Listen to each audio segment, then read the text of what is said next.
धरती कहती अंबर कहता कहते यही तुराना, गुरु आप ही वो पावन नूर है, गुरु आप ही वो पावन नूर है, जिससे रोशन हुआ जमाना, जिससे रोशन हुआ जमाना। मैं स्नेहा कक्षा 10वीं से राजकीय कन्या वरिष्ठ माध्यमिक विद्यालय झुंझुनू कला की छात्रा हूँ। मैं आप सभी के सामने गुरु शिष्य परंपरा पर एक भाषण प्रस्तुत करना चाहती हूँ। कृपया ध्यान से सुनिएगा। हमारे देश में भारतीय मूल के धर्मों जैसे हिंदू धर्म, सिख धर्म, जैन धर्म और बौद्ध धर्म के गुरुओं व शिष्यों ने के उत्तराधिकार को हमें दिखाता है, हमारे उत्तराधिकार को दर्शाता है। प्राचीन परंपरा एक विशिष्ट संप्रदाय से संबंधित है और शिक्षण के लिए अनेक गुरुकुल खोले जा सकते हैं।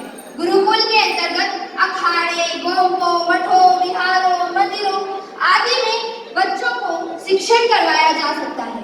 शिक्षण के लिए हमें शिक्षक, गुरु या लामा के माध्यम से शिष्य, चेला व श्रमण को प्रेषित किया जाता है।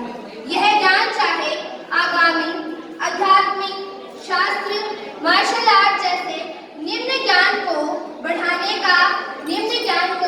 का एक अच्छा स्रोत है।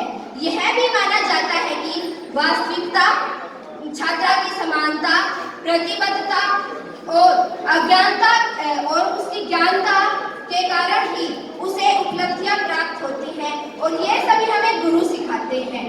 शिक्षक और शिष्य के लिए जो शब्द का इस्तेमाल किया जाता है वो है गुरु शिष्य परंपरा। गुरु शिष्य परंपरा सदियों पुरानी परंपरा है और यह बहुत समय से चली आ रही है। परंपरा शब्द का अर्थ होता है क्रमिक पीढ़ियों के माध्यम से हमें ज्ञान प्राप्त करवाना। गुरु आपके उपकार का कैसे चुकाऊं मैं मोल, गुरु आपके उपकार का कैसे चुकाऊं मैं मोल, लाखों कीमती धन भला गुरु है मेरा अनमोल, लाखों कीमती धन भला गुरु है मेरा अनमोल। अब मैं आप सभी को गुरुओं की उपाधियों के बारे में बताना चाहूंगी। गुरुनाथ को भगवान के रूप में गुरु का सम्मान करने के लिए नमस्कार का एक रूप है। गुरु शिष्य परंपरा में पूर्ववर्ती गुरुओं की भी पूजा की जानी चाहिए और साथ ही साथ तत्काल गुरुओं की भी पूजा की जानी चाहिए। गुरुओं को काल रूप के नाम से जाना जाता है। उनके नाम निम्न प्रकार से नामित है। पहला, गुरु तत्काल गुरु का संदर्भ लें।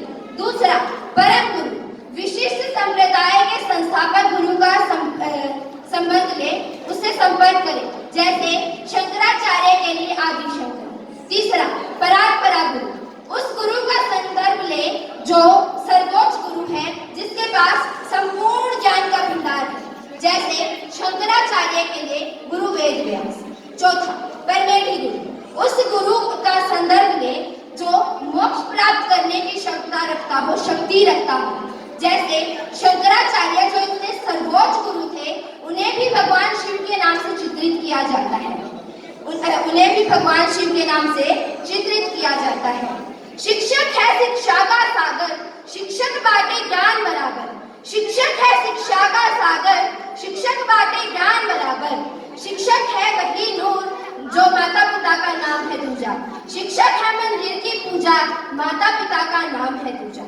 गुरु शिष्य परंपरा का महान उदाहरण श्री राम और गुरु वेद व्यास ने दिया है। आप सभी जानते ही होंगे कि हमारे जीवन का कोई भी लक्ष्य बिना गुरु के तो संपूर्ण हो ही नहीं सकता। गुरु शिष्य को जीवन में आगे बढ़ने की प्रेरणा देता है, वह शिष्य उनकी प्रेरणा पर चलकर हमें आगे बढ़ाता है और वो समाज के कार्यों में अपना योगदान देता है। गुरु शिष्य परंपरा भारतीयों की रीढ़ की हड्डी है। उनके बिना गुरु शिष्य परंपरा इतनी प्राचीन है कि हमारे जितने भी गुरु हैं वो सभी इतने महान हैं कि उन्होंने ऐसे ऐसे शिष्य बनाए जो हमें उसका गुरु शिष्य परंपरा का मार्गदर्शन करते हैं। रामायण से हमें यह ज्ञान मिलता है कि जीवन का दूसरा नाम ही संघर्ष है। संघर्ष हमें करना चाहिए और इसकी शिक्षा राम जी को गुरुकुल से मिली थी। जब वो शास्त्र शिक्षा सीखते थे तो उन्हें इसके साथ साथ इस शिक्षा का भी ज्ञान कराते थे कि जीवन में कैसे संघर्ष करना है।